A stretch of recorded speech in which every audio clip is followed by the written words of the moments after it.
Mirë po, kjo në përgjithësi po shihet si një interes politik i gjithanshëm ose i dyanshëm, për faktin se ju dini më një herë pas darjes së presidentes Osmane nga alianca politike me Kurtin, ishte një reagim i madh, masiv të atij opinionit publik, i cili u rreshtu në mënyrë të bindshme krah Vjosa Osmanit. Dhe pikërisht kjo mundet për me ndiku në ndërrimin natyrisht të rezultatit zgjedhor.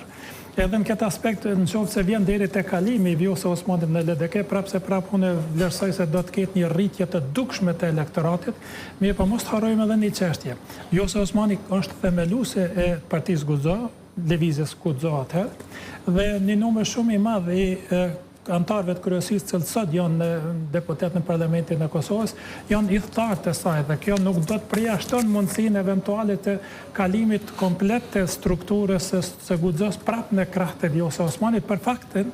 faktin se ata vijojnë një kurs politik që në ka trasuar pikërisht presidentja Osmani. Dhe ajo natyrisht edhe gjatë deklarimeve të sajna në forma të ndryshme ka deklaruar se ashtu qysh nëse më lejohet për me thonë, ne jemi LDK-ja vërtetë,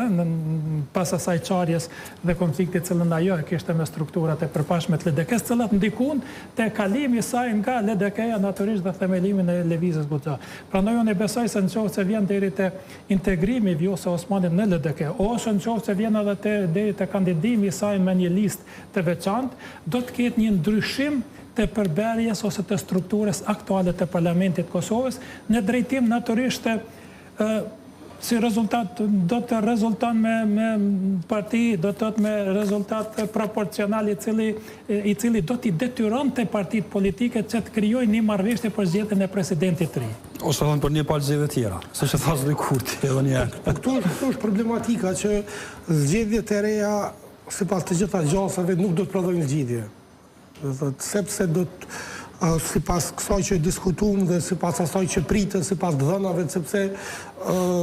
opinionet mund gënjejnë, po dhënat nuk gënjejnë. Dhe si të tilla numrat do të përcaktojnë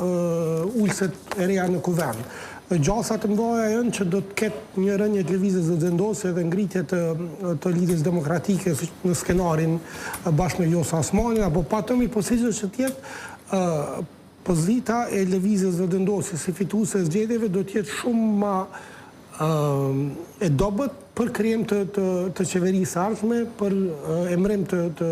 kryetarit apo kryetares së kuvendit, si dhe për presidentën e re. Për këtë arsye dhe potencova se